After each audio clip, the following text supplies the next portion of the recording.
Saludos y bendiciones. Bienvenidos a esta tercera parte, tercer capítulo de este entrenamiento que habla acerca de la Reina del Cielo.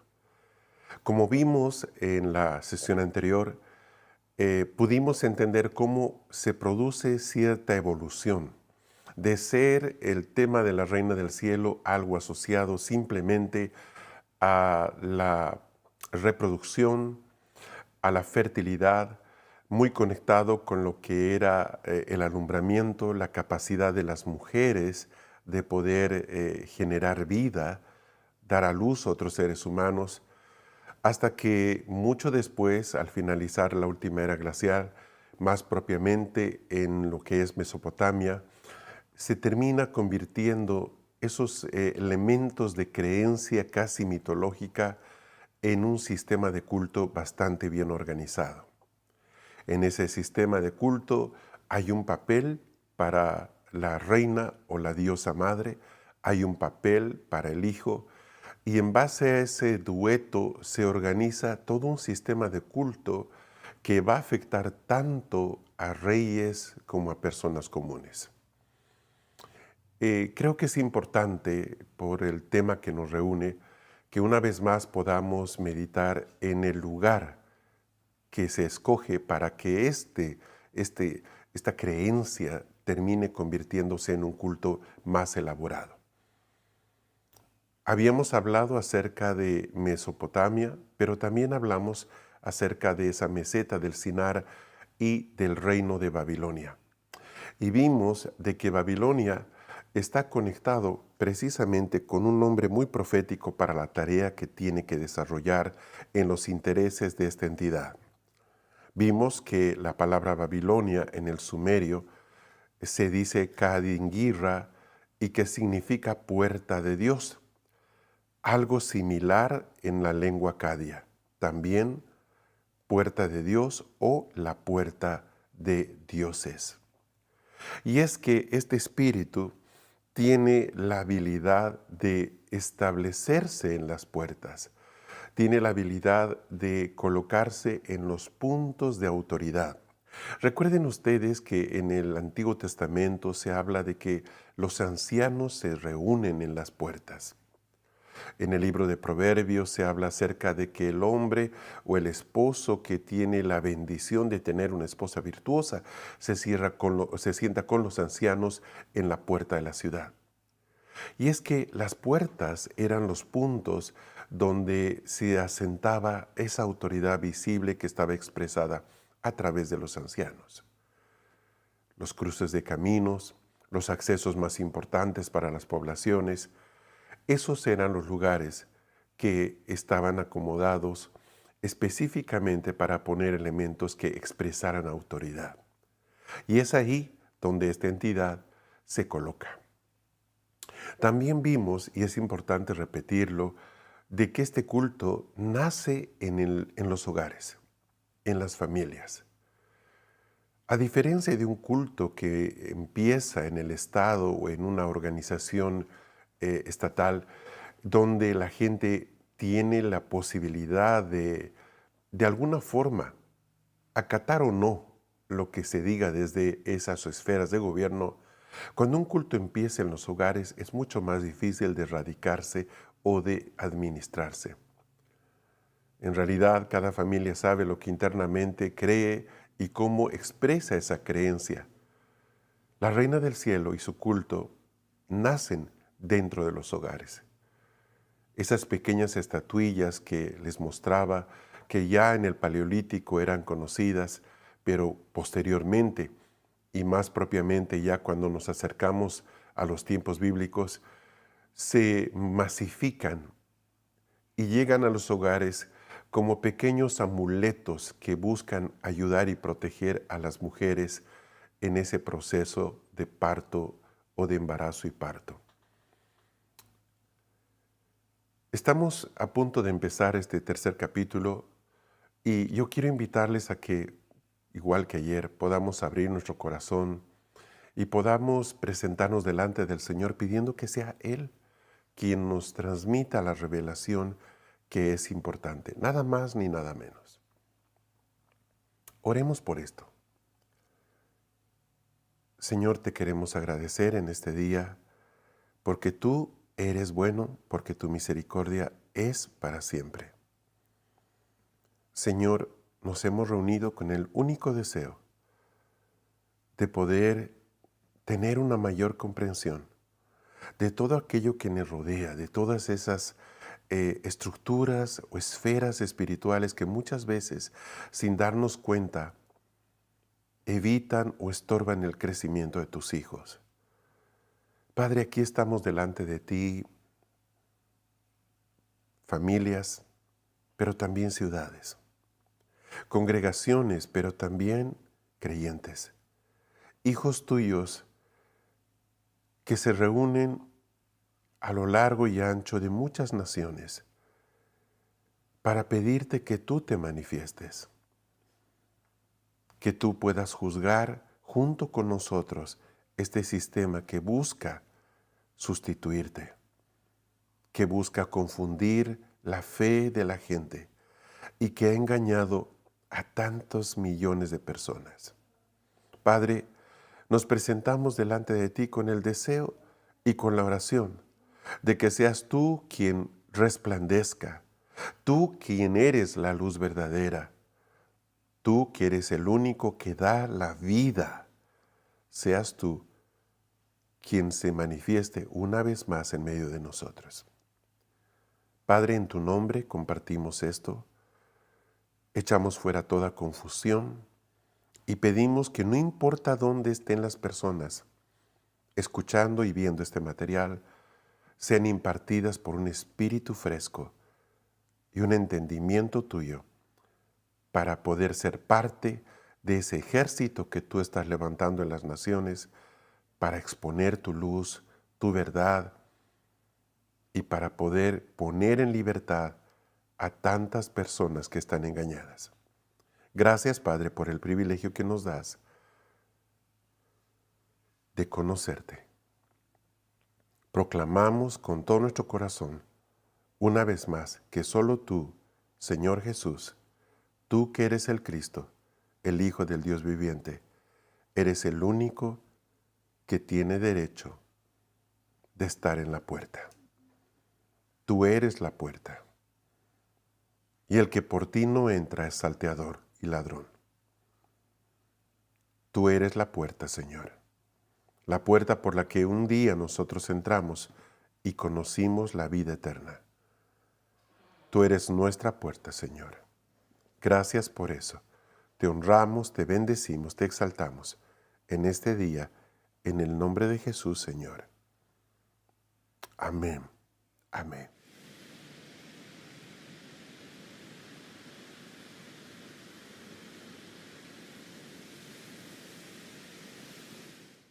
Para completar los últimos aspectos que mencionamos en la reunión anterior, donde vimos a las principales entidades de Mesopotamia, recordarán que hablamos de Inanna, la más antigua, Ishtar, la señora de las batallas, y también hablamos de la cananea Astarte, como esa triada muy antigua. Es importante también mostrar el papel de la luna. ¿Qué hay detrás de esto? ¿Qué tiene que ver esto con la luna? Veamos. En la región de Mesopotamia, el dios Luna, con el nombre Sin, un dios masculino, no nos dejemos engañar con que en la forma en español para luna tenemos ese sustantivo como femenino, ¿cierto? Pero en realidad Sin, el dios Luna, es una entidad que se representa con el género masculino. Pueden ver ustedes una piedra tallada, un monolito, donde se puede ver el sol por un lado, en un extremo, la luna en el otro, al medio, y en el otro extremo la estrella, Ishtar. Es interesante esta tríada y debajo está un rey, o al menos una autoridad, y se puede ver un sacerdote y un guerrero. Ahora, podemos en esta estela ver que estos tres elementos eran muy propios de toda la cultura precisamente de la media luna fértil del Oriente. Hay un papel y una interacción entre estos tres. Ahora, algo que es importante empezar a mirar y algo que vamos a exponer hoy día con mayor precisión es de que la Reina del Cielo nunca trabaja sola. Van a ver ustedes que siempre está acompañado o acompañada de al menos dos entidades. Una asociada con la muerte o la enfermedad y otra asociada con la riqueza o la necesidad económica. Normalmente se manifiesta ella al centro y a los dos lados como si fueran dos guardaespaldas o como veíamos en la anterior exposición, esa imagen de esa diosa sentada en un trono con dos felinos, con dos leones a sus lados. De la misma manera, estos dos leones, esos dos felinos, son esas dos entidades.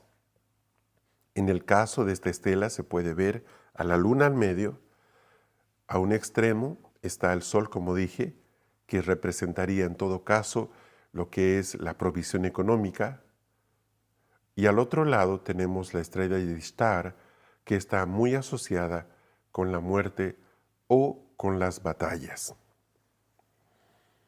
¿Quién era Sin dentro de la mitología mesopotámica? Bueno, Sin, también llamado Sinaí, llamado Nana, llamado Nanar o Suen, es el dios de la luna. Para los sumerios era conocido como Nana o Nanar, hijo de Enlil, dios del viento y del cielo, y de Ninlil, diosa del aire. Sin era su nombre en acadio y babilonio. Se le designaba comúnmente como Ensu, que significa Señor de la sabiduría. Sin fue considerado naturalmente como el dios supremo del panteón. Es entonces cuando se le designó como Padre de los dioses, Jefe de los dioses o Creador de todas las cosas. La sabiduría personificada por el dios lunar es también una expresión de la existente ciencia de la astronomía o la práctica de la astrología, en la que la observación de las fases de la luna era un factor importante.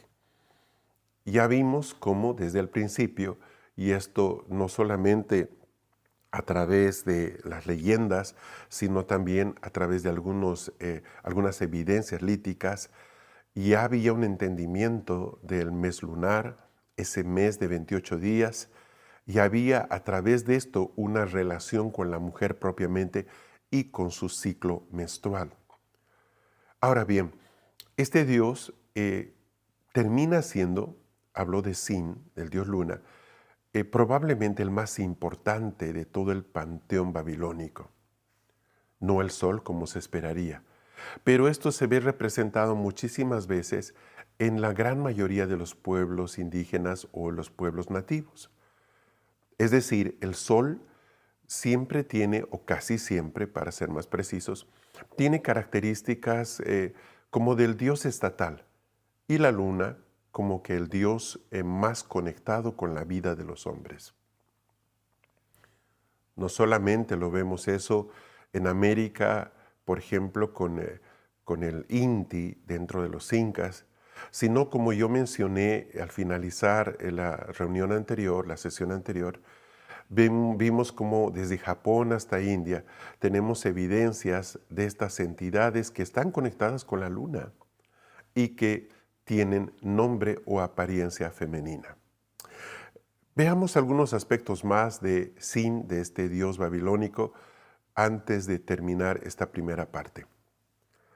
Decimos entonces que era el dios sumerio de la luna. Sin era adorado en la ciudad de Ur. ¿Recuerdan ustedes de dónde es llamado Taré y Abraham? Pues de la ciudad de Ur. El sacerdote de su templo, elegido entre la familia real, era considerado el esposo de Sin. Sin era descendiente del dios del cielo An. Sin era representado como un toro joven y feroz, de gruesos cuernos y extremidades perfectas. Sin, el dios lunar, residía en Harán y adquirió gran importancia hacia el final del imperio asirio.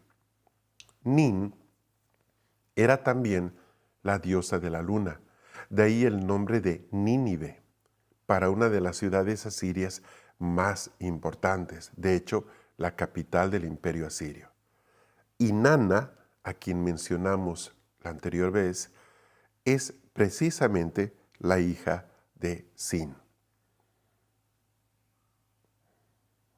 Kudurru, estela del rey Melishipak I, que reinó del año 1186 al 1172 a.C., está siendo representado en esta estela, que es la que nosotros vimos. Pueden ver la luna creciente representando al dios Sin, el sol o Shamash y la estrella de la diosa Ishtar. Esta estela data del periodo casita y tiene que ver precisamente con una batalla del siglo XII a.C. En esta otra estela podemos ver una figura que es reconocida como emblema de algunas naciones del mundo.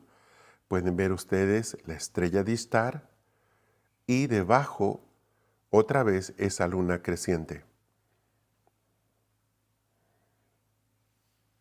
En esta otra pueden ver a un rey o alguien en autoridad.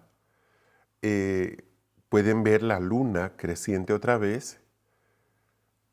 Alguien que parece una sacerdotisa o quizás un rey que trae de la mano un esclavo o esclava para presentarla delante del rey. Ahora, la representación de la luna creciente o la media luna se encuentra en un sinnúmero de imágenes, no solamente en estatuas, sino también en pinturas, en tallados, en una serie de representaciones, no simplemente dentro del escenario católico, cristiano católico o católico romano, para ser más precisos, sino aún, por ejemplo, dentro del panteón griego.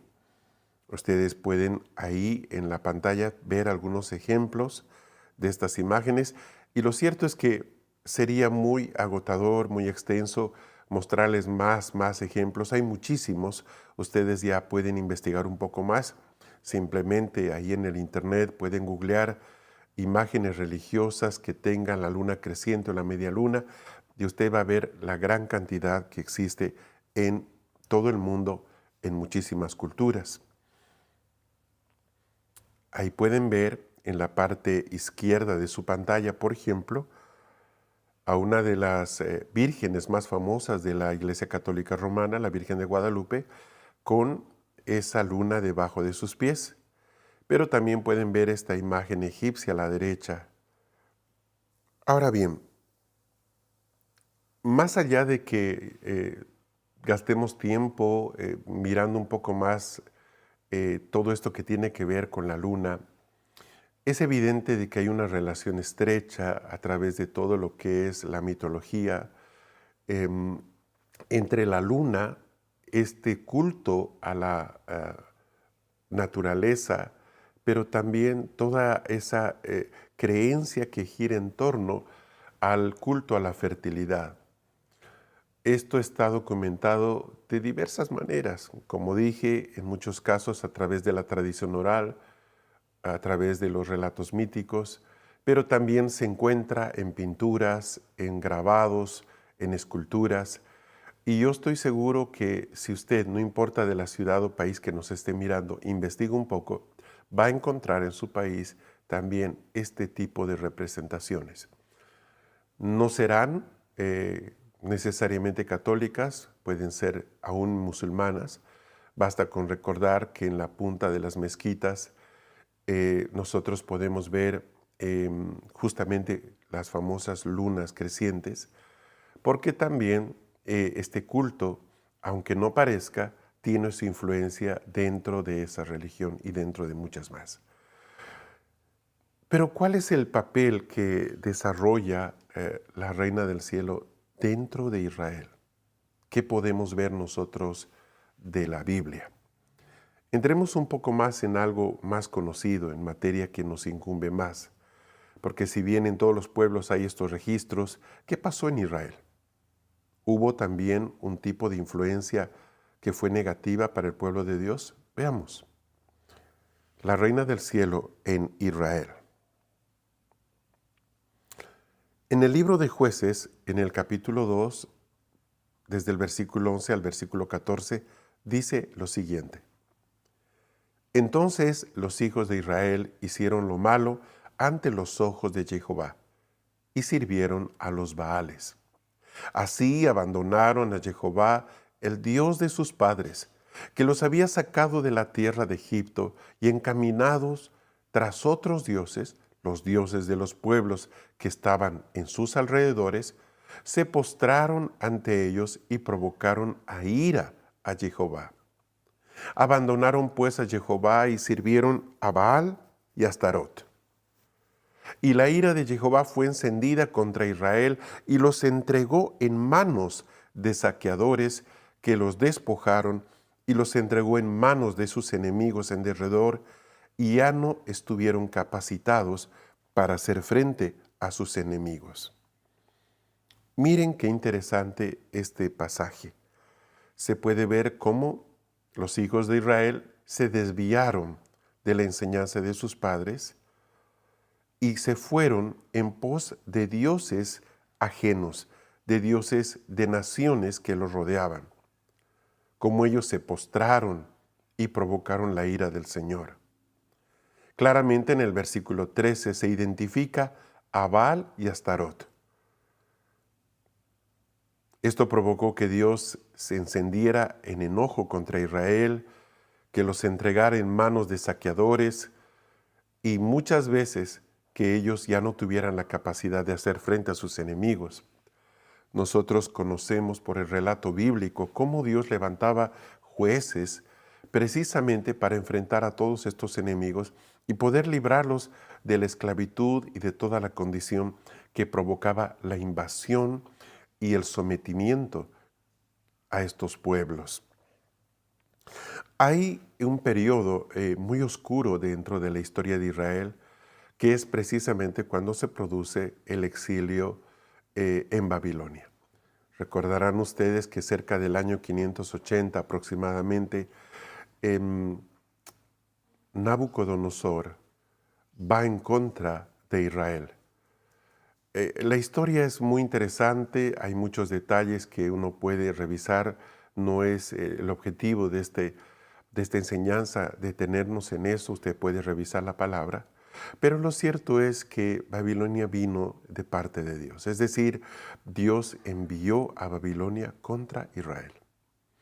Él dio palabra a través de sus profetas para que no se resistieran y de que ellos fueran mansamente en esta deportación.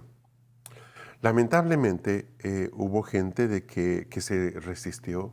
Esto va a provocar la muerte, la violencia, la venganza, mayor enojo de parte del ejército babilonio y del rey, pero también provocó que una gran parte de la población hebrea escapara. ¿Y a dónde escapan? Bueno, una gran cantidad escapa a Egipto. En ese periodo nosotros tenemos, por ejemplo, la predicación de Jeremías, también de Ezequiel, y también tenemos el ministerio de Daniel, esto en Babilonia. Jeremías se quedó en Israel gran parte de esos años. Recuerden que este exilio dura 70 años, pero en cierto momento Jeremías va a buscar a esta gente que escapó a Egipto. Va con el ánimo de decirles, regresen a Israel. Dios dijo que nos va a guardar, no tengamos temor, no seamos rebeldes, escuchemos su consejo. Él va y Él les invita a regresar. Vamos a ver un pasaje que por lo menos para mí es uno de los más claros en mostrarnos la manera en que el espíritu de la Reina del Cielo genera una forma de pensamiento y una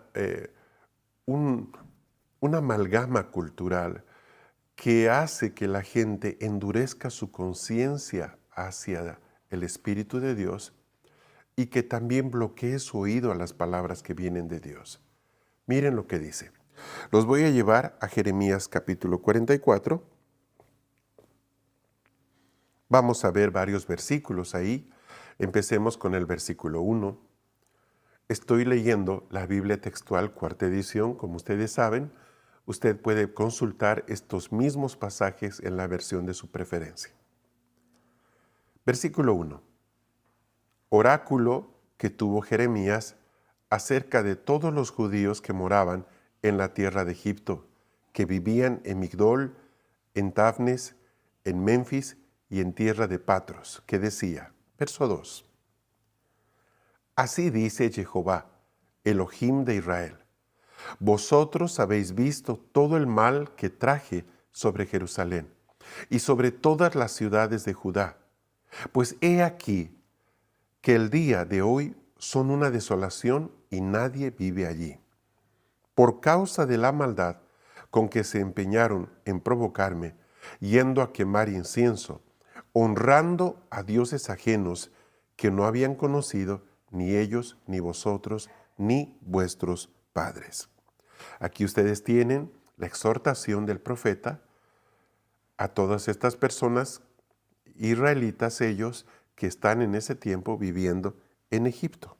Dice el versículo 15.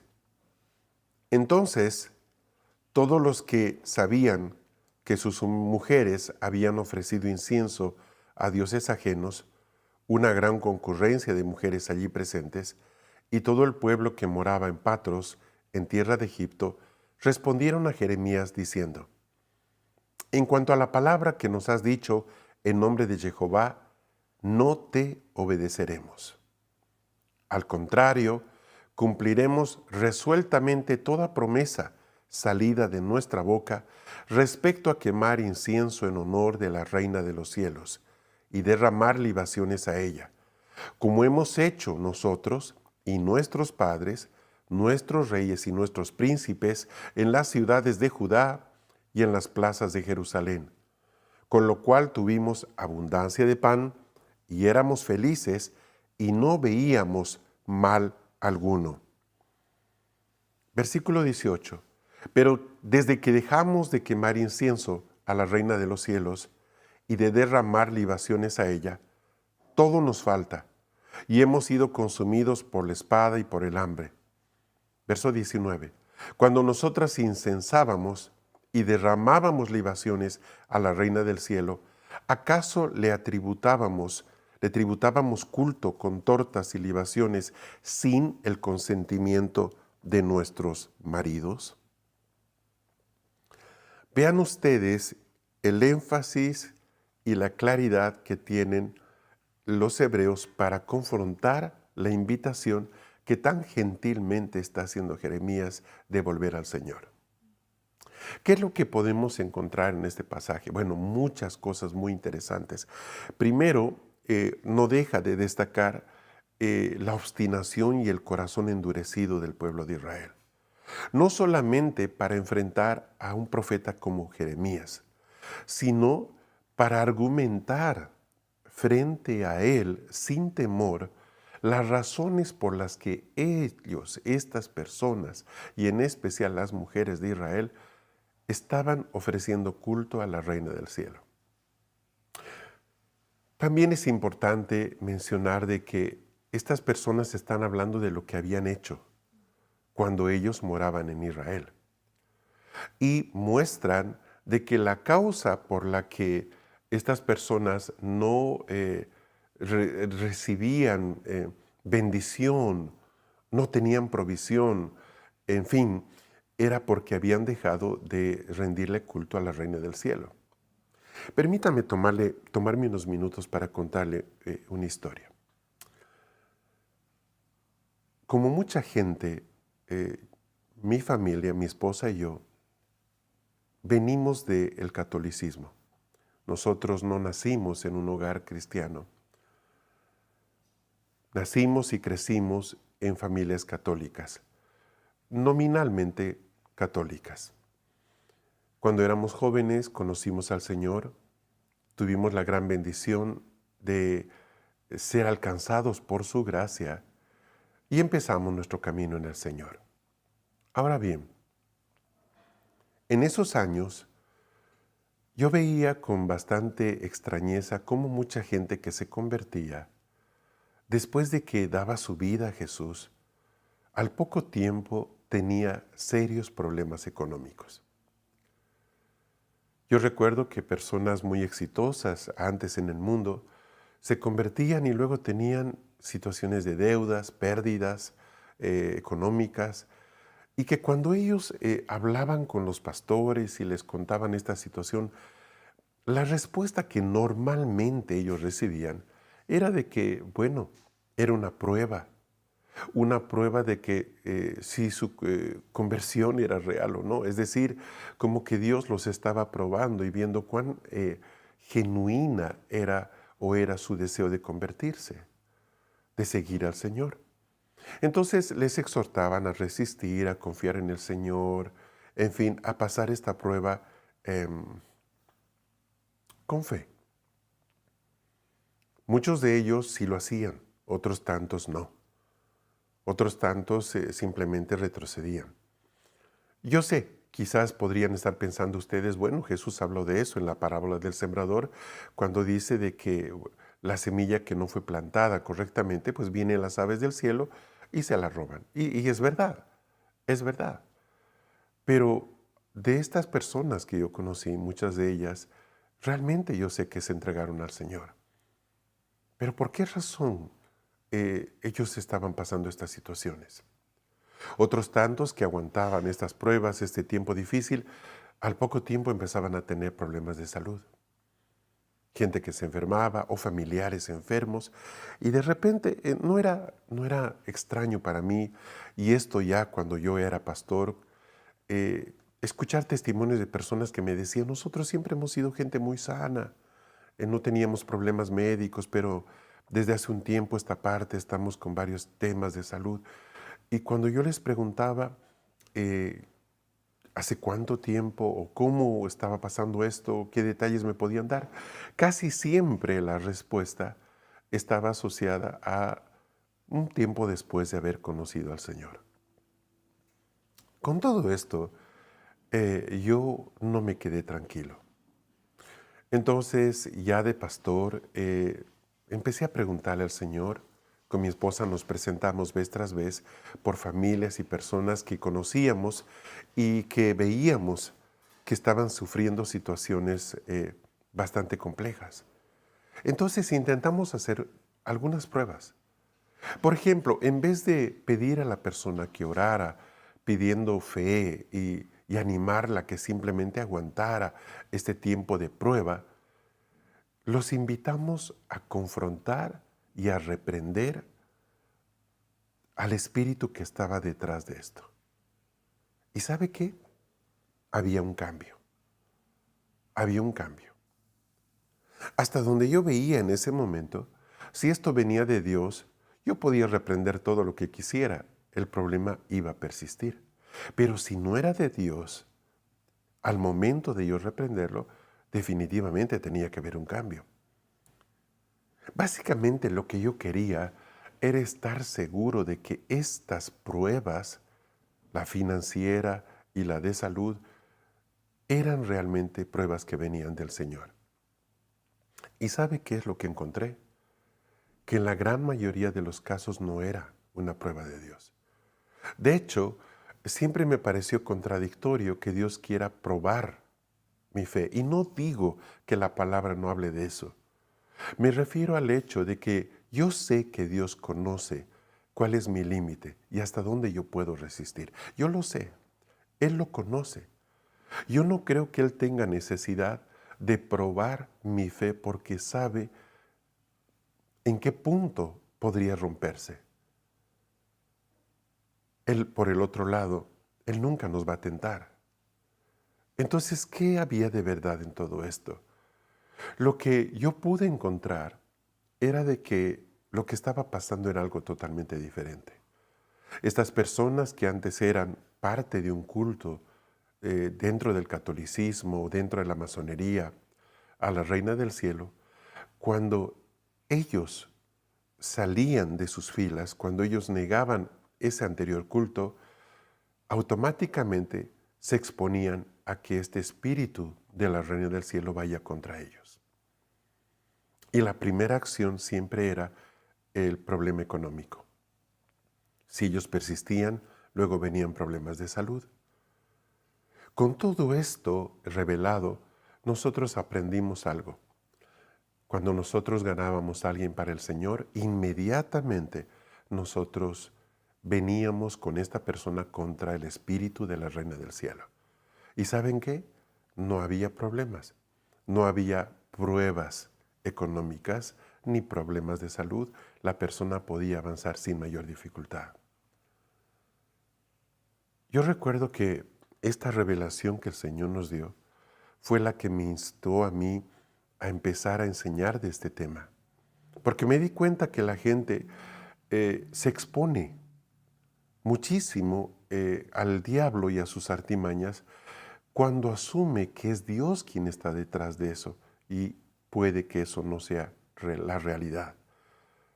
Fue en esos años donde escribí un pequeño manual tratando de advertir a la gente, enseñarles de que ellos deben guardar esto con cuidado y saber enfrentarlo apenas ellos empezaban a detectar que estas cosas estaban pasando. Hoy, después de tantos años, después de cerca de 40 años de haber enseñado esas cosas, todavía sigo detrás de esto. Obviamente, muchas cosas más han sido reveladas y Dios ha sido tan fiel en poder exhibir delante de nosotros su misericordia, su amor, pero creo que tan importante como ayer, la gente necesita darse cuenta de qué es lo normal en Dios y que es que no tiene parte en Él, ni es necesariamente que venga de Él. Si usted es pastor, yo le animo a hacer este chequeo con la congregación. Reúna a la gente que está pasando por situaciones económicas, verifique cuántos de ellos antes eran seguidores de alguna forma de culto femenino.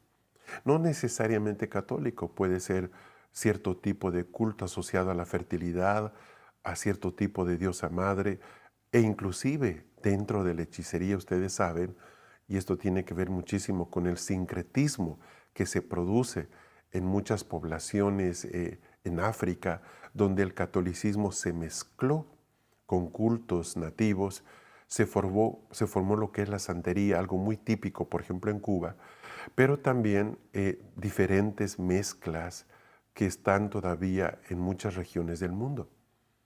Entonces no piense que esto tiene que ver exclusivamente con el culto católico, aunque sin duda es el que mejor se ha mostrado y el que mejor expresa todo este sistema de la Reina del Cielo.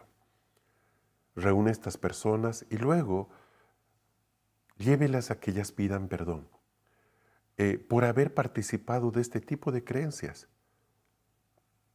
Luego ministrelas y reprenda al espíritu de la Reina del Cielo. Reprenda al espíritu de pobreza o de manipulación económica, al espíritu de Mamón si quiere, al espíritu de la riqueza, y luego reprenda al espíritu de la muerte o al destructor. ¿Qué son los dos acompañantes? Precisamente esa Ishtar o estrella y ese sol.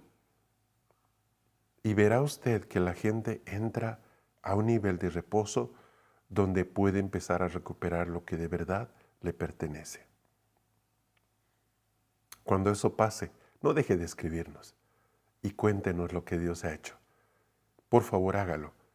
Recuerde que es bueno siempre celebrar las cosas que Dios hace y darle el honor a Él. Bien, volvamos entonces con Jeremías 44. Estamos viendo esta confrontación que se da entre el profeta en tierra de Egipto con los hebreos que habían escapado precisamente de esta situación tan tremenda que se presenta con la invasión de Babilonia. ¿Qué podemos nosotros encontrar en este pasaje de Jeremías 44? Vamos a ver con cuidado. Veamos. En el versículo 18 dice: pero desde que dejamos de quemar incienso a la reina de los cielos y de derramar libaciones a ella, todo nos falta y hemos sido consumidos por la espada y por el hambre. Pues bien, queridos amigos, aquí ustedes pueden ver de que precisamente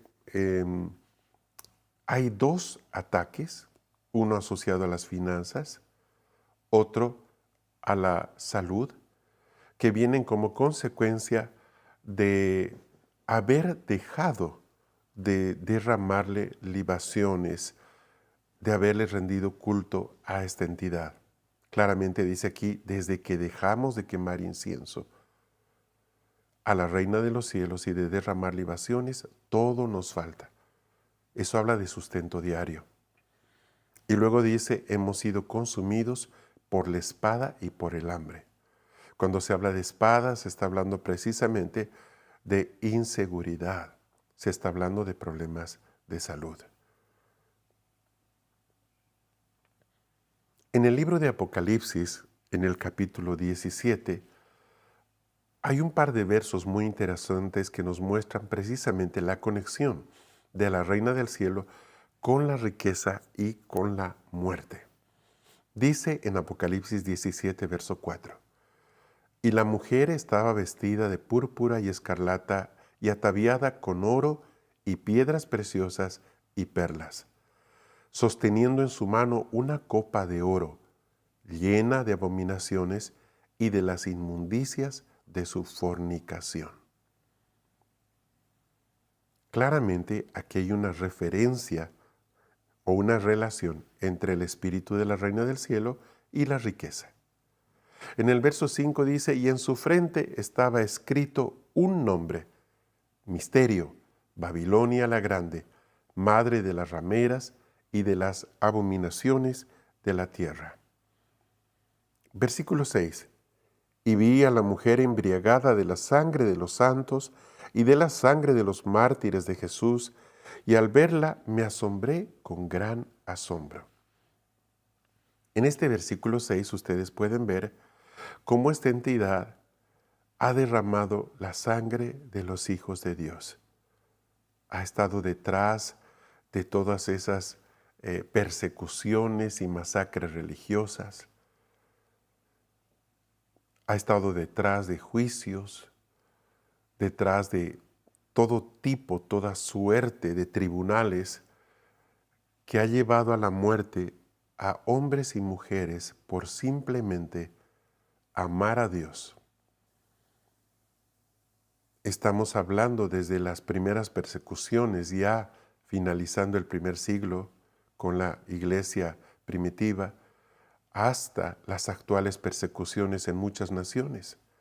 Todavía, hasta el día de hoy, la mayor cantidad de víctimas en el mundo de muertes violentas son creyentes, son hijos de Dios, son cristianos que están siendo perseguidos y asesinados por causa de su fe. ¿Quién está detrás de esto, según Apocalipsis 17? ¿Qué pasaría si hijos de Dios se unen en todo el mundo para pedir por estas personas en contra del Espíritu de la Reina del Cielo? No solamente para orar por las personas, sino para orar contra el espíritu derramador de sangre. ¿Cree usted que pasaría algo? La descripción de Apocalipsis 17 es muy evidente. Está ebria de la sangre de los santos. En el capítulo 44 de Jeremías, en el versículo 17, nos muestra un poco este versículo, la forma en que se rendía culto a esta entidad. Dice así: al contrario, cumpliremos resueltamente toda promesa salida de nuestra boca respecto a quemar incienso en honor de la Reina de los cielos y de derramar libaciones a ella, como hemos hecho nosotros y nuestros padres, nuestros reyes y nuestros príncipes en las ciudades de Judá y en las plazas de Jerusalén, con lo cual tuvimos abundancia de pan y éramos felices y no veíamos mal alguno. En este versículo claramente podemos ver los dos tipos de ofrenda que la Reina del Cielo recibía. Por un lado estaba el quemar incienso. El incienso sube hacia las alturas. Las libaciones es derramar un líquido en la tierra, desciende a la tierra.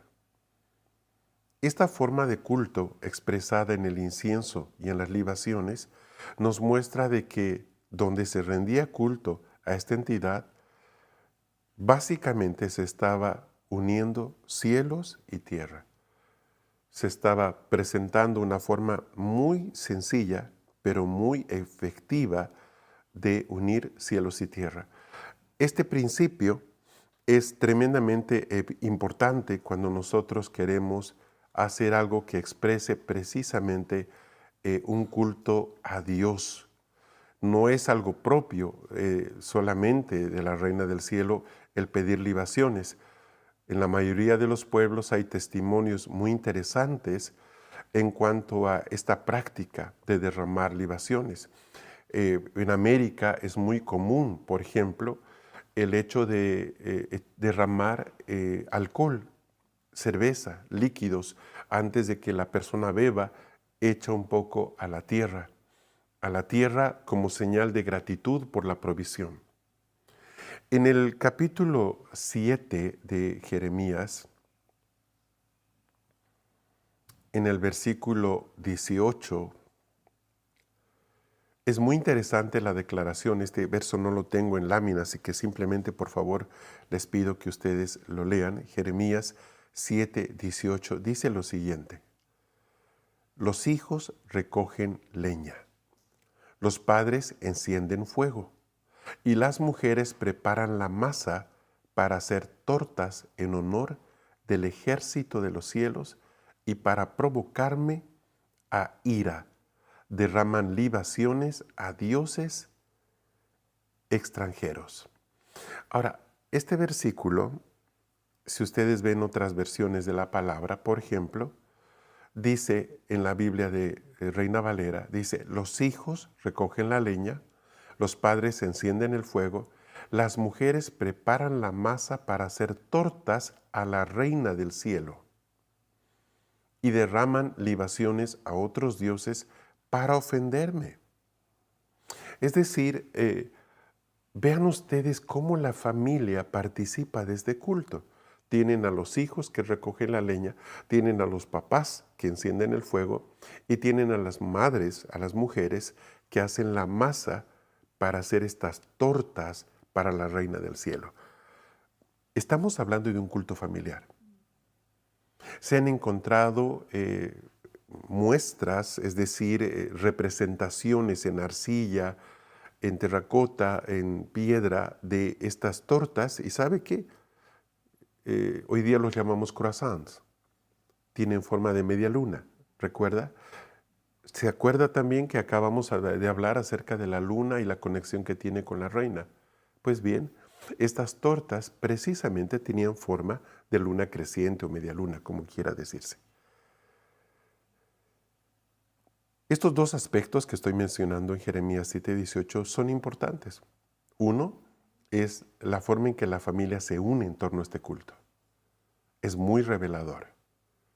Y número dos, de que hacían estas galletas, estos pasteles, estas tortas en forma de media luna específicamente para la Reina del Cielo. Es interesante que probablemente el más importante sacramento que Jesús nos ha dejado, que es la mesa del Señor, el compartir la mesa del Señor, tengan como protagonista al vino y al pan. Y que el pan sea la representación de su cuerpo que es partido por nosotros. ¿No le parece curioso de que el culto a la reina termine con unos pastelitos que tienen la forma de la media luna y son en honor de esta entidad? Hasta el día de hoy hay muchos pueblos que todavía hacen este tipo de tortas, de pasteles, y precisamente lo hacen en honor de la luna o, como dije ya, lo hacen con fines rituales, ¿sí? Bien, sigamos. En Jeremías 44, versículo 17, dice lo siguiente: contrario, es decir, al contrario, nosotros, ¿no? No vamos a hacer lo que tú dices, Jeremías, sino al contrario, cumpliremos resueltamente toda promesa salida de nuestra boca respecto a quemar incienso en honor de la Reina de los cielos y derramar libaciones a ella, como hemos hecho nosotros y nuestros padres, nuestros reyes y nuestros príncipes, en las ciudades de Judá y en las plazas de Jerusalén, con lo cual tuvimos abundancia de pan y éramos felices y no veíamos mal alguno. Veamos otros aspectos de este versículo. En primer lugar, hay presencia de pecado. ¿Cómo lo sabemos? Dice, como hemos hecho nosotros. Las mujeres están diciendo, lo hemos hecho. Usted sabe que un pecado es una acción, es tomar una decisión respecto a algo. La tentación es la acción de la tiniebla por llevarnos a pecar. Para que se produzca el pecado tiene que haber dos cosas. Uno, la tentación. Dos, la decisión personal. Vemos aquí que reconocen las mujeres que nosotros hemos hecho esto. Número 2. Vean ustedes que hay también presente la iniquidad. Dice aquí, como han hecho nuestros padres. Y es evidente en el versículo que leíamos hace un momento. Yo les mostraba de que este culto abarcaba a niños, abarcaba a mujeres, a padres o esposos. Entonces los niños aprendían a rendirle culto a la Reina del Cielo mirando a sus mamás. Entonces no es extraño que nos digan cómo hemos hecho nosotros, sí, lo hemos hecho, pero también lo han hecho nuestros padres. ¿Qué pasa cuando el mismo pecado se repite de generación en generación? ¿Qué pasa? Se forma una iniquidad. ¿Qué es una iniquidad? Es un pecado que es cometido vez tras vez, generación tras generación, de la misma manera que sale un árbol y que cada cierto tiempo es fertilizado y fertilizado, con el tiempo se convierte en un gran árbol, un tronco cada vez más grueso. En lugar de ser cortado, es abonado y fertilizado. Entonces, cuando nos toca querer resolver eso, nos damos cuenta de que estamos enfrentando no solamente un pecado, no es algo que apareció ayer, es algo que está en nuestros genes, está metido en nosotros hasta lo más profundo. Definitivamente también debe romperse la iniquidad, definitivamente. Pero ya no es solo un pecado personal, es el pecado de nuestros padres. Ahora ustedes saben que la iniquidad tiene un papel importante también en todo lo que es la restauración de una vida cuando está bien el Señor. Viene a mi memoria la oración de Esdras: nosotros y nuestros padres hemos pecado. Entonces, es evidente de que hay un peso, llámese cultura, llámese tradición, en los cielos se llama iniquidad. No importa lo que diga el pueblo o el nombre que la sociedad le quiera dar, en los cielos se llama iniquidad. Y la iniquidad no es otra cosa más que el pecado de los antepasados que está siendo repactado, recometido por la generación actual. Otro aspecto que aparece interesante en este versículo tiene que ver con el papel de las autoridades civiles, es decir, de los reyes, gobernantes, en fin. Vean ustedes que las mujeres dicen, número 1, hemos hecho esto nosotras. Sí, Señor, lo sabemos. 2, lo han hecho nuestros padres. Nosotros hemos visto esto. De ellos hemos aprendido. Número 3, lo han hecho nuestros reyes y nuestros príncipes. Ahora, eso lo hemos visto vez tras vez en América Latina, por ejemplo, cuando empezando con el presidente del país, se rinde honores a la Reina del Cielo. O, como en muchos países, se les entrega la protección de las Fuerzas Armadas o de la Policía Nacional, en fin. No es algo extraño que las autoridades sean las primeras en vincularse con este culto. No necesariamente estoy hablando del catolicismo. Recuerden, de acuerdo al contexto, de acuerdo al país desde donde usted está viendo esta enseñanza, usted va a encontrar de la misma manera, si no es a través del catolicismo, va a encontrar a través del hinduismo o a través de otras formas de culto, este tipo de vínculo, esta conexión que viene de los antepasados, llevándonos a seguir o a querer que sigamos en estas prácticas que nos conectan precisamente con este culto hacia la fertilidad, o hacia las reinas o diosas madres, en fin. El cuarto y último aspecto que quiero mostrarles en este versículo es la contaminación que se produce en la tierra. Las mujeres dicen, lo hemos hecho con nuestros reyes, igual que nuestros reyes y nuestros príncipes, y lo hemos hecho en las ciudades de Judá, en las plazas de Jerusalén. Es decir, no están hablando de algo que se hizo en Egipto, se hizo en Jerusalén, la ciudad capital, donde estaba el templo, el lugar más santo, aquel que Dios había escogido como sitio de convocatoria. Ellas derramaron estas libaciones, quemaron inciensos, hicieron estos panes en Jerusalén mismo. ¿Qué produce en la tierra cuando se derraman libaciones? Se la contamina. De hecho, esa es la razón por la que Dios expulsó a los anteriores moradores de Canaán para permitir el ingreso del pueblo de Israel. El Señor les dijo, yo estoy echando a este pueblo o a estos pueblos a causa de que ellos contaminaron la tierra. Y luego les advierte y les dice, si ustedes hacen lo mismo que ellos, yo los voy a echar también a ustedes. Él les advirtió. Ellos lo hacen, contaminan la tierra, de la misma manera que los paganos anteriores a ellos. Entonces, cada vez que se derraman sacrificios, se matan animales, se derrama la sangre de estos animales a través de diferentes prácticas. ¿Hay una maldición sobre la tierra? Sí la hay. Sí la hay. ¿Qué provoca eso? Bueno, provoca que la tierra sea infértil. Contrariamente a lo que se piensa, la tierra va a pedir más sangre, por un lado. Eso quiere decir que estos sacrificios alimentan una espiral de violencia donde va a aumentar la criminalidad o va a haber guerras entre nación y nación. Y es interesante porque en muchos lugares de la tierra la violencia y las guerras son frecuentes. No pasan 10 años sin que haya algún tipo de altercado o guerra.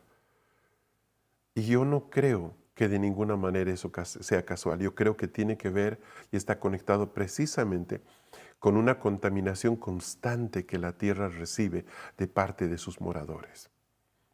Y el no conocer la verdad no es una excusa, simplemente se está ofreciendo un sacrificio a la tierra que le está quitando la capacidad de ser fértil.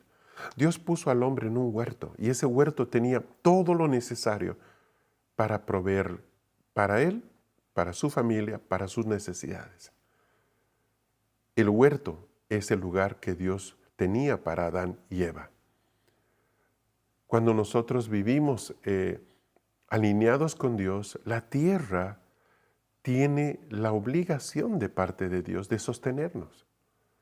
aunque nosotros no seamos agricultores ni dependamos de la tierra literalmente, cuando hablamos de la tierra es de que todo lo que necesitamos para vivir debe darse si estamos viviendo en el lugar que Dios quiere, primero, si estamos viviendo de la manera que Dios quiere, segundo, y si no estamos contaminando la tierra de tal manera que la tierra nos bendiga.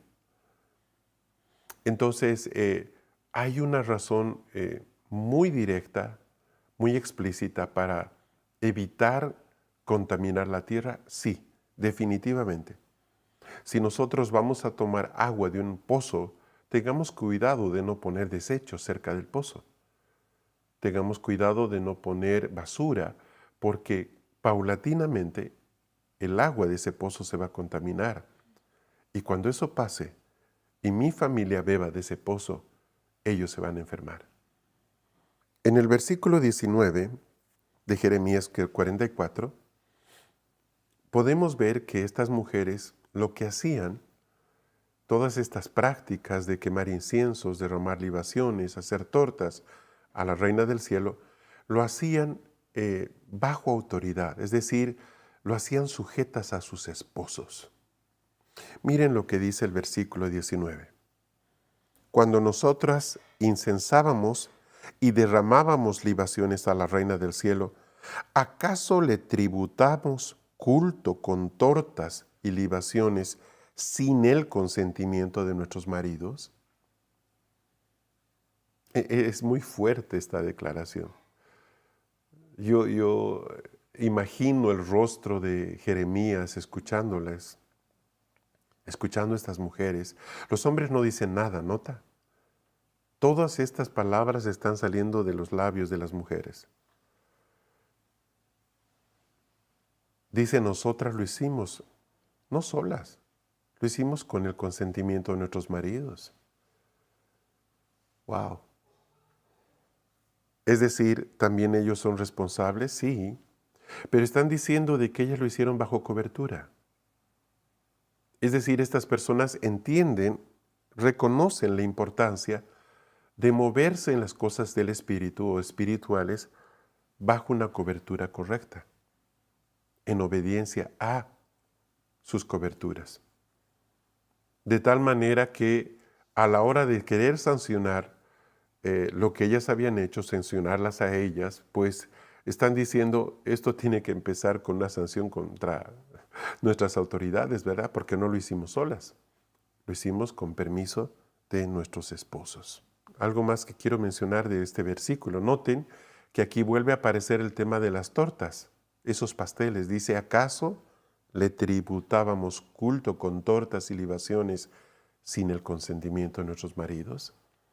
Ahí está expresado otra vez en el versículo 19 toda esta forma de culto tan organizada que se daba precisamente en torno a toda esta entidad. Dice en el versículo 18, pero desde que dejamos de quemar incienso a la Reina de los cielos y de derramar libaciones a ella, todo nos falta y hemos sido consumidos por la espada y por el hambre. Vean ustedes de que se ha entrado una atmósfera de maldición familiar, porque de la misma manera que el culto era familiar, abarcaba al padre al hijo que recoge la leña, al padre que prepara el fuego y a la madre que hace las tortas, también afecta a toda la familia las consecuencias de lo que se está haciendo. No puedo dejar de mencionar la relación que hay en este culto con la Pascua. ¿Se acuerdan ustedes la primera instrucción o la instrucción para la primera Pascua que está en el libro del Éxodo? Cuando el Señor a través de Moisés les dice cómo prepararse para la fiesta, les habla el tiempo exacto, el día 14 del primer mes, les habla lo que deberían presentar en sacrificio, un corderito sin mancha, les habla de cómo deberían preparar el corderito sin romperle un hueso, todo quemado por fuego, les habla de cómo deberían comerlo, deberían comerlo con hierbas amargas, deberían comerlo con pan sin levadura, no deberían dejar nada para el día siguiente. Les habla acerca de cómo deberían con la sangre del corderito marcar la puerta de la casa donde ellos estaban celebrando esta Pascua. En fin, vean ustedes que no habían sacerdotes en ese tiempo, ¿verdad? El tabernáculo va a ser edificado junto con todos sus utensilios y con todo el clero, por decirlo de alguna forma, iba a aparecer tiempo después. No necesitaban de un sacerdote, esta era una celebración familiar, la Pascua. Este culto a la Reina del Cielo no necesita sacerdotes. Si bien va a haber en Grecia posteriormente sacerdotes, en Babilonia hay sacerdotes o sacerdotisas que se preparan para ya hacer todo tipo de prácticas, ¿sí? Lo cierto es de que el culto a la Reina del Cielo nacía en los hogares, no necesitaba de nada en especial. Todo lo que presentaban eran cosas cotidianas y afectaba a cada persona de la familia, hijos y padres. Creo que aquí mínimamente necesitamos unos minutos para reflexionar en cuanto al papel de la familia en los propósitos de Dios. Por muchos años la Iglesia se ha equivocado haciendo que el centro de la vida espiritual sea el templo. Y lo digo con respeto. No quiero que nadie se sienta afectado por esto, pero la Iglesia nace en los hogares, nace en familias, crece a través de los hogares. Pablo le dice al macedonio, tú y tu casa. Jesús envía a los discípulos no a las sinagogas, los envía a las casas. Yo no creo que esté mal que el templo sea un lugar de convocatoria, para nada. Creo que en los planes y en la economía del Señor, el edificio en el cual nos reunimos es muy importante, sumamente importante. Pero creo que la vida espiritual debe estar conectada no con lo que pasa una vez a la semana en ese edificio, sino con los hogares. Porque es en las familias donde verdaderamente la gente aprende a caminar con Dios, a creerle a Dios, a cómo escuchar a Dios, esa comunión que es tan necesaria para tener una vida con Dios natural, genuina, ferviente. No vamos a poder vivir en todo el propósito de Dios si seguimos simplemente alimentándonos de lo que semanalmente podemos recibir a través de una buena prédica. Necesitamos tener una forma de fe familiar, donde padres e hijos puedan compartir su fe, hablar de las cosas de Dios y celebrar los milagros de Dios como familia. Que Dios nos ayude, que de alguna forma nos alerte y que nos ayude a vivir plenamente la maravillosa fe que hemos recibido en todas sus formas, dentro de nuestros hogares, en el trabajo, en nuestra vida diaria y obviamente también en nuestra vida en comunidad. Por último, ¿qué es lo que Dios dice al escuchar a todas estas personas hablar? Dios ya había expresado su voluntad. En Jeremías capítulo 7, verso 16, ya Dios había dicho algo. Y tú no intercedas por este pueblo, ni levantes clamor por ellos, ni oración, ni me ruegues, porque no oiré. Y esto básicamente porque es tan ofensivo todo lo que ellos expresan a través de esta su creencia, que sin duda, frente al Dios que los sacó de Egipto, que los llamó, que los bendijo, dándoles un territorio, dándoles un nombre, dándoles un idioma, sin duda era algo tremendamente doloroso para el corazón de Dios. Hay un nivel de radicalidad y convicción que tienen estas mujeres que no la vemos muchas veces en el pueblo de Israel en relación con Dios. Es difícil encontrar un pasaje donde el pueblo de Israel diga, nosotros no nos postraremos frente a dioses ajenos, sino que rendiremos culto a Adonai Elohim. Es difícil encontrar algo así. Declaraciones como las de Josué, por ejemplo, son muy escasas. Y aunque estas personas probablemente sí participaban de las fiestas del Señor, sí iban a sacrificar al templo de Jerusalén los holocaustos y sacrificios, probablemente y a pesar de todo eso, ellos en su vida privada, a nivel familiar, todavía dependían de este culto a la Reina del Cielo, dándole a ella el crédito por tener alimento y salud. Al pasar los años, nosotros vemos a Jesús luego llegar. Él confronta todo el sistema religioso corrupto que había en ese tiempo. Él va a morir por nosotros, va a morir bajo la ley para que nosotros podamos vivir sin esa ley, sin la necesidad de esa ley, tal como dice Pablo en Gálatas, y para que podamos lograr encontrar esa filiación que nos convierte en hijos de Dios.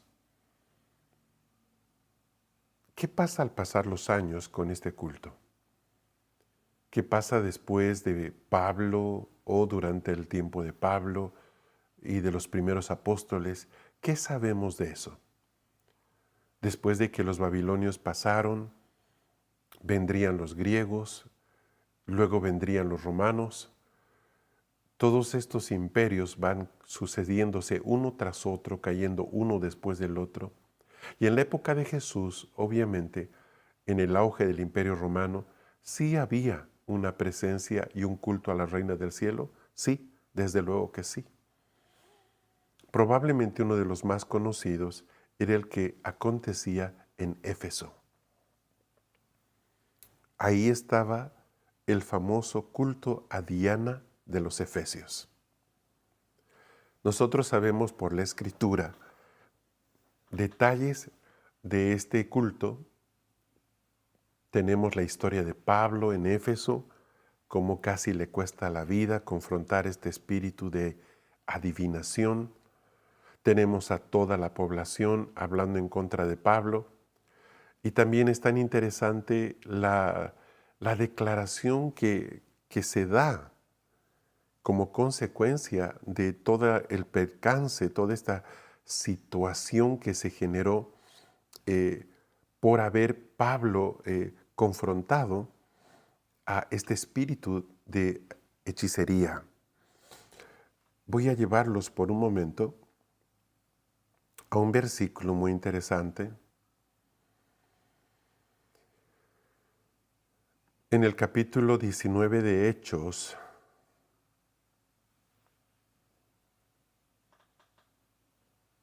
dice así, voy a leer Hechos capítulo 19. Recuerden que estoy leyendo la Biblia, la versión Biblia textual, cuarta edición. Dice así desde el versículo 21. Pasadas estas cosas, Pablo se propuso en su espíritu ir a Jerusalén a través de Macedonia y Acaya, anunciando, después de haber estado allí, me es necesario también ver Roma. Y envió a Macedonia a dos de los que le servían, Timoteo y Erasto, y él se quedó por algún tiempo en Asia.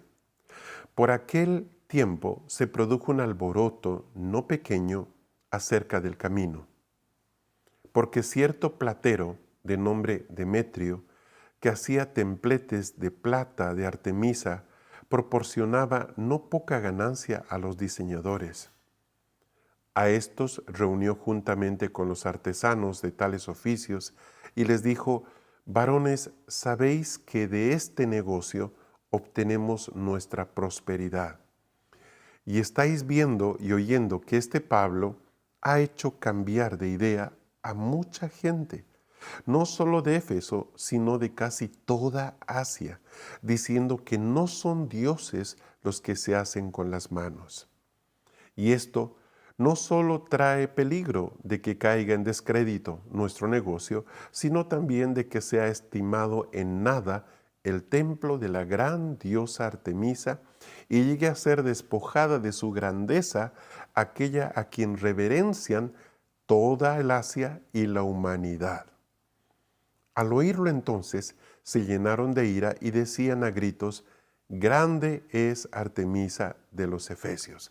Recuerde que Artemisa no es nada más que Diana de los Efesios, ¿sí? Versículo 29.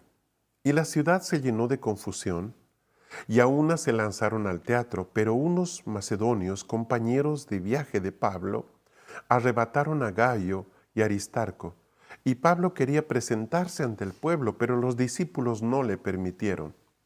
También algunos de los asiarcas, que eran amigos suyos, enviaron a rogarle que no se presentara en el teatro. Unos pues gritaban una cosa y otros otra, porque la concurrencia estaba aturdida y la mayoría no sabía por qué se habían reunido. Y de entre la multitud, instruyendo a Alejandro, empujándolo los judíos, entonces Alejandro, haciendo señal de silencio con la mano, quería defenderse ante el pueblo, pero al reconocer que era judío surgió una sola voz de todos, gritando durante unas 2 horas: grande es Artemisa de los Efesios. Entonces el escribano, para calmar a la gente, dice: varones efesios, ¿hay acaso alguno de los hombres que no sabe que la ciudad de los Efesios es guardiana de la gran Artemisa y de lo caído del cielo? Por tanto, siendo indiscutibles estas cosas, os es necesario estar calmados y nada hacer precipitadamente, como trajisteis estos hombres que no son sacrílegos ni blasfemos de nuestros dioses. Así, si Demetrio y los diseñadores que están con él tienen querella contra alguien, los tribunales están abiertos y hay procónsules. Presenten demanda unos contra otros. Y si deseáis saber algo más, en legítima asamblea será decidido, porque por lo de hoy aún corremos el peligro de ser acusados de sedición, ya que no existe causa por la que podamos dar razón de este alboroto. Y dicho esto, disolvió la reunión. En este pasaje que hemos leído de Hechos 19, vemos que hay pequeñas perlas que nos muestran cuál era la verdadera relación, cuál era la influencia de la Reina del Cielo, en este caso, en Éfeso. Pero no solamente en Éfeso. Vean ustedes que en el verso 27 dice que en toda Asia había reverencia a esta entidad. Estamos hablando de que Éfeso, hoy día parte de Turquía, era pues una de las ciudades o de las naciones más importantes. Todo esto estaba bajo autoridad romana en este tiempo. De hecho, los habitantes dicen: no queremos que venga la guardia romana y nos meta un pleito a todos, lleven esta causa frente a los jueces. Más allá de los detalles pequeños, no deja de ser importante de que esto es provocado por un hombre que hace imágenes de la diosa, ¿verdad? Demetrio. Él es el que hace las imágenes y es el que empieza el alboroto en contra de Pablo. ¿Por qué? Porque cuando alguien se convertía por el mensaje de Pablo, automáticamente dejaba el culto a la Reina del Cielo. Por eso es tan importante el relato, la declaración que hay aquí. ¿Sí? Miren lo que dice en este versículo. Versículo 26 dice: estáis viendo y oyendo que este Pablo ha hecho cambiar de idea a mucha gente, no solo de Éfeso, sino de casi toda Asia, diciendo que no son dioses los que se hacen con las manos. Si bien, evidentemente lo que motiva a Demetrio es un interés económico, recuerde que uno de los guardianes de la reina tiene que ver con la riqueza. No vean ustedes aquí, no ven ustedes a Diana haciendo nada, es decir, a la reina del cielo obrando de ninguna forma. Ven ustedes una persona que tiene que ver con esa conexión, ese vínculo económico, que es la que hace el bullicio. Y dos, van a ver a una multitud que quiere matarlos. Apareció otra vez el tema de las finanzas y la muerte. ¿Todo por qué? Porque la gente está saliendo del gobierno de la Reina del Cielo por la predicación del Evangelio de Pablo, y eso ha despertado la preocupación de estas personas que viven de este culto. Solo traten de imaginar cómo este pensamiento era tan fuerte, este culto, en toda Asia, que podía provocar que esta gente, estos hombres de Dios, puedan ser procesados o aún asesinados. Esa era la situación en la época de Pablo. No era mejor que en la época del Antiguo Testamento. Todavía vemos una gran competencia entre este sistema religioso y la verdadera fe. Y cómo para la gente que era seguidora del culto de la Reina del Cielo, el convertirse era señal de que había un cambio total en la gente y ya no querían nada con este sistema anterior. ¿Qué sabemos después de lo que pasó en Éfeso? Esto que sucede acá, Lucas no nos da más detalle en el tiempo, pero gracias a Dios se han logrado conseguir algunos documentos que hablan de lo que pasó en Éfeso posterior al incidente con Demetrio. Uno de esos documentos lo expone un historiador, el apellido Macmillan, en un libro que habla acerca de la caída del Imperio Romano. Él es historiador, como digo, y él simplemente trata de explicarse qué factores influyeron en la caída del Imperio Romano, y él va a hablar ahí de la iglesia, precisamente del cristianismo como tal, y él nos va a compartir algunos pensamientos. Tengo algo para mostrarles a partir de eso. Él dice de que Juan, el apóstol, recuerden de que Juan, después de que es enviado a la isla de Patmos por Nerón, él va a volver a la muerte de Nerón, y él vuelve ya no a Israel, él vuelve a Éfeso.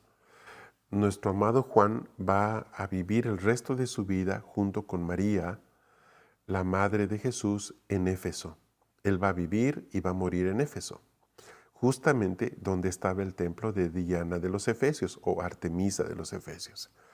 Pues este relato dice que un día Juan entró al templo de Diana y él oró y dijo esto: «Oh Dios, ante cuyo nombre huye todo ídolo, todo demonio y poder inmundo, haz ahora que el demonio que está aquí», es decir, en ese templo, «huya ante tu nombre». Y mientras Juan continuaba diciendo esto, de repente el altar de Diana se rompió en muchos pedazos y la mitad del templo se derrumbó. Eso está grabado, está registrado más bien, en crónicas muy antiguas que han sido recopiladas por este historiador. Otra versión de esta oración es la siguiente: «Oh Dios, que eres Dios sobre todos los que se llaman dioses, y sin embargo eres rechazado hasta el día de hoy en la ciudad de los Efesios, que me has hecho venir a este lugar en el que nunca pensé, que condenas toda forma de culto, convirtiendo a los hombres a ti, a cuyo nombre huye todo ídolo y todo demonio y todo poder inmundo. Huya ahora a tu nombre el demonio que está aquí, engañador de esta multitud, y muestra tu misericordia en este lugar, porque se han extraviado». Esta oración tan sencilla tiene consecuencias. En esta segunda versión dice lo siguiente: mientras Juan rezaba de este modo, El altar de Artemisa se rompió en pedazos y todas las ofrendas cayeron al suelo, así como varias otras imágenes que estaban sobre el altar.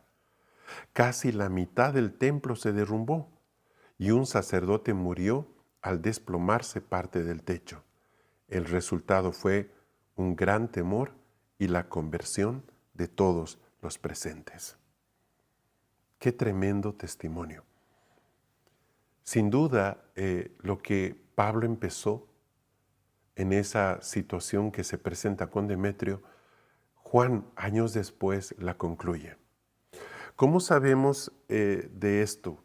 En cuanto a lo que pasa después, estoy hablándoles de finales ya del primer siglo. Sabemos que Éfeso fue una ciudad que experimentó un tremendo despertar del Espíritu. Éfeso fue por cerca de 450 años un centro del cristianismo muy fuerte. Conocemos de su influencia, conocemos acerca de los padres de la iglesia que vivieron en Asia, las referencias que hay a la iglesia de Éfeso, esa iglesia apostólica del segundo siglo, tercer siglo. Sin duda, algo se rompió ahí. Éfeso al final fue el lugar donde Juan decide quedarse a vivir hasta que el Señor se lo lleve. Y obviamente esa ciudad tenía que ser impactada por la presencia de este tremendo varón. Hay una carta que nosotros hemos conocido gracias al Señor que está directamente relacionada con Éfeso y está en Apocalipsis en el capítulo 2. Me estoy refiriendo a esas 7 cartas que están escritas dictadas por Jesucristo hacia los ángeles de las 7 iglesias de Asia. La primera iglesia, o el primer ángel que recibe la carta es precisamente el ángel de Éfeso. Voy a leer el texto. Dice Apocalipsis 2, capítulo 1, escribe al ángel de la iglesia en Éfeso. Esto dice el que sostiene las 7 estrellas en su diestra, el que anda en medio de los 7 candelabros de oro. Yo sé de tus obras y tu arduo trabajo, y tu perseverancia, y que no puedes soportar a los malos, y probaste a los que se dicen a sí mismos apóstoles y no lo son, y los has hallado mentirosos. Y tienes perseverancia, y soportaste por causa de mi nombre, y no has desmayado. Pero tengo contra ti que has dejado tu primer amor. Recuerda, por tanto, de dónde has caído y arrepiéntete, y haz las primeras obras, pues si no, yo iré a ti y quitaré tu candelabro de su lugar, a menos que te arrepientas. Sin embargo, tú tienes esto, que aborrece las obras de los nicolaítas, las cuales yo también aborrezco. El que tiene oídos, oiga qué dice el Espíritu a las iglesias. Al que venciere, le daré a comer del árbol de la vida que está en el paraíso de Dios.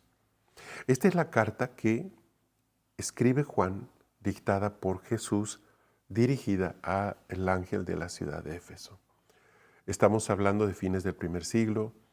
Sabemos que posteriormente, definitivamente hubo un cambio en Éfeso porque la iglesia experimentó en esa ciudad un crecimiento impresionante por varios cientos de años.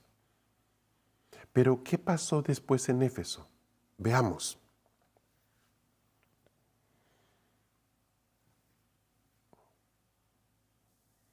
En el año 431 después de Cristo, tuvo lugar el concilio de Éfeso, donde se proclamó oficialmente que María es la Madre de Dios. Dice la nota que concluye esta doctrina: desde el principio la Iglesia enseña que en Cristo hay una sola persona, la segunda persona de la Santísima Trinidad. María no es solo madre de la naturaleza del cuerpo, sino también de la persona que es Dios desde toda la eternidad. Cuando María dio a luz a Jesús, dio a luz en el tiempo al que desde toda la eternidad era Dios. Como toda madre humana, no solo madre del cuerpo humano, sino también de la persona, así María dio a luz a una persona. Jesucristo, que es a la vez Dios y hombre, por eso es la Madre de Dios. Esta conclusión, que es uno de los puntos focales de la doctrina mariana católica, es emitida en el año 431 y precisamente en la ciudad de Éfeso. Obviamente, vemos aquí un contraataque tremendo de la Reina del Cielo en este lugar, que había sido en el pasado el nido de Diana o Artemisa, pues es ahí donde se declara a María como la Madre de Dios. Yo creo que todos estamos de acuerdo aquí cuando decimos de que una es la Madre de Jesús como tal y otra cosa es la Madre de Dios. Dios no tiene madre de ninguna manera, pero es en Éfeso, en ese concilio, donde se produce esta doctrina, ¿sí? Este dogma. En el año 649 tiene lugar el concilio de Letrán, donde se proclama la virginidad perpetua de María. Este segundo dogma católico dice que María fue virgen antes, durante y después del parto. Por lo tanto, ella no pudo haber tenido otros hijos, como Santiago, por ejemplo, que se identifica como hijo, y la Iglesia Católica, para resolver este conflicto, argumenta de que pues en ese tiempo a los primos o sobrinos, en este caso, también se les decía hijos. Cosa que, si bien puede ser cierta, de ninguna manera es un argumento válido. En el año 1854, el Papa Pío IX proclama la Inmaculada Concepción y declara a la Virgen María como la Reina del Cielo. Este dogma establece que María fue concebida sin pecado original, preservada desde el primer instante de su concepción de toda mancha de pecado.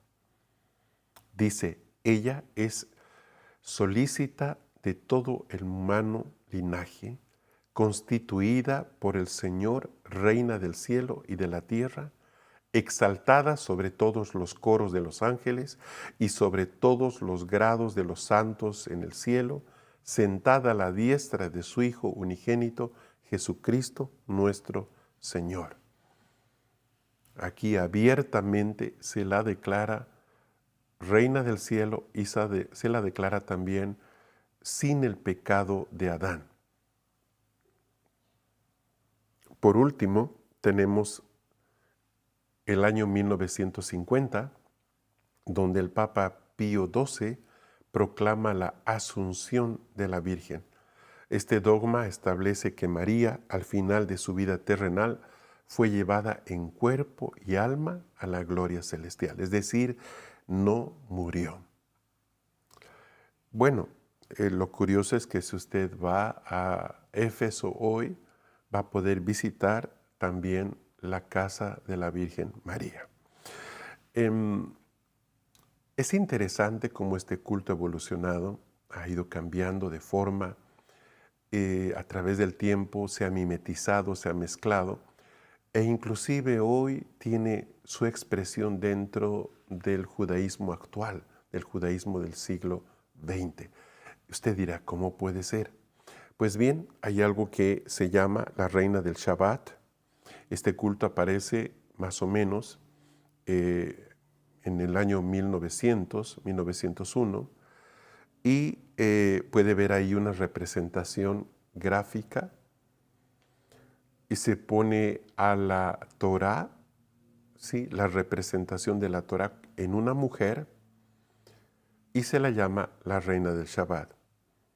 Por ejemplo, una creencia que hay es de que los muchachitos, los niños, cuando van a celebrar su bar mitzvah, se casan con ella. Se le ha dado el carácter femenino a la Torá, a la ley de Dios, y se dice que el niño se casa con esa Torá. Y ahí aparece justamente este personaje de la reina del Shabbat. ¿Cuán razonable puede ser eso para una persona que conoce la ley? Pues le dejo a usted las conclusiones, ¿sí? Por último, terminando ya esta sesión, voy a mostrarles una imagen de esta reina tan grotesca. Esto está en el lago Constance, frontera entre Suiza y Alemania. Y pueden ver ustedes que en una de sus manos tiene un obispo y en la otra mano tiene un rey. Vean ustedes los detalles. Ambos están desnudos. Tanto el rey solo tiene la corona y el obispo solo tiene la mitra. Y esta entidad, esta reina coronada, tiene toda una apariencia de prostituta, los tiene en sus manos. Como digo, esta imagen está en el lago Constance y solo como una referencia, es muy interesante, ¿verdad? Decirle que en esta ciudad es donde nosotros conocemos algunos rastros históricos muy particulares, ¿sí? Tenemos a un hombre llamado John Huss o Juan Hus. John Huss es probablemente uno de los primeros pregoneros de la Reforma. Él va a ser llevado a juicio por predicar la palabra de Dios y va a ser quemado en las orillas del lago Constance, 100 años antes de que Lutero promulgue la Reforma en 1517. De hecho, él al morir profetiza que Lutero iba a ser la persona que marcara luego esa reforma que nadie iba a poder apagar. Menciono y termino esta tercera reunión mostrando cómo ese concepto de la mujer descrita en Apocalipsis como aquella que se ha embriagado con la sangre de los santos, ¿verdad? Lo ha hecho en el caso de John Hus. Lo ha hecho, sin duda. Y nos muestra de manera muy, muy descarada, muy clara, que este papel que ha tenido a lo largo de los años para oponerse a Dios, para tratar de reemplazar la imagen de Dios, la forma en que Él nos gana, tratar de reemplazar la paternidad de Dios por esa falsa maternidad y persuadir a la gente a través de la riqueza o la seguridad, la provisión, al final lo único que trata de enmascarar es una entidad sanguinaria que busca destruir toda forma de culto y de realidad que Dios nos ha dejado. Cuán bendecidos somos nosotros por conocer la verdad. Qué privilegio tenemos de haber sido libres de este sistema. Y si usted todavía no ha sido libre, yo quiero invitarle a que podamos orar en este momento. Quiero pedirle que primero se arrepienta por haber sido parte de un sistema engañoso. Ahí donde está, dígale: Señor, yo te pido perdón. Te pido perdón porque he ido en pos de dioses ajenos. Te pido perdón porque la tradición, la cultura o la costumbre de mi familia me ha arrastrado a regiones de oscuridad. Señor, yo hoy día te reconozco como la luz verdadera que alumbra a todo hombre. Te reconozco como la fuente de vida, de provisión, y te reconozco como el guarda, como el que me cuida, como el que me protege de toda adversidad. Si te tengo a ti, no necesito nada más. No necesito a nadie más. Tú eres mi buen pastor, pero también tú eres la puerta que yo atravieso para llegar al Padre. Tú eres el camino perfecto. Tú eres la ofrenda. Tú eres el incienso y tú eres el vino que ha sido derramado para reconciliar los cielos y la tierra y para poner paz en medio de todos los hombres. Señor, en este día, yo me entrego una vez más a ti Declaro que te pertenezco y no soy más parte del sistema de la Reina del Cielo. Rompo todo pacto que he hecho con esta entidad. Desconozco toda herencia que he recibido. Renuncio a toda iniquidad. Y me abrazo a tu obra perfecta en la cruz por mí. De la misma manera que Juan reprendió ese espíritu perverso en ese edificio, Señor, reprende tú este espíritu malo de mi vida y de mi casa. Yo te lo pido en el nombre de Jesús, quien es mi Señor y es mi Salvador. Amén. Gracias por hacer esta oración. Bienvenido a un tiempo nuevo y ¿sabe qué?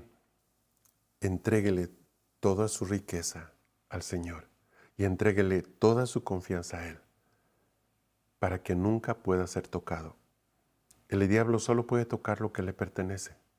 Que nada de lo que usted tiene quede en poder del diablo. Lo bendigo y lo espero mañana en nuestra última sesión. Paz.